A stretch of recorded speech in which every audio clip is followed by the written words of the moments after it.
All right, let's get into it. You're on video 406. In the Hardtex section, we have stubbed in this function. It takes a pattern, hotel cell X, hotel cell Y, and it's going to draw a pattern and refresh the level pack that it drew the pattern to, but it's going to refresh that level pack using the subtexture push from our GPU sync, so we can figure out what's wrong with our subtexture push.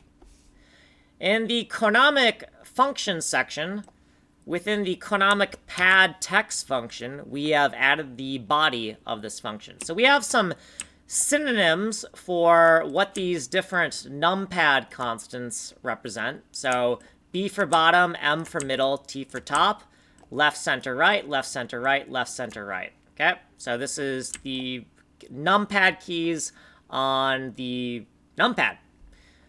We have some aliases, so the input enumeration procedure is just enu, P for pattern, like the pattern that we're going to draw in the level pack, a shorthand reference to the function we stubbed in, and then little ordinal codes, so or cell coordinate codes, right? Bottom, mid, and top are cells 2, 1, and 0 on the y-axis.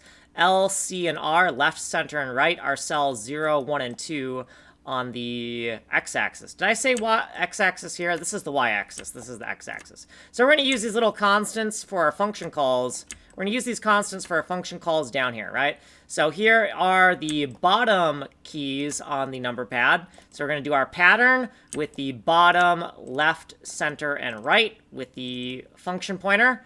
If we're in the middle row of number keys, we're going to do our pattern with the middle, left, center, and right. And if we're on the bottom row, we're going to do the pattern with the top and left, center, and right. And then if we're over here, we made a mistake and we're going to crash. Here's what we did previously. Here's our footnotes, and here's what we did in this video. If you want a longer description, go here. You are here. Like, subscribe, send money.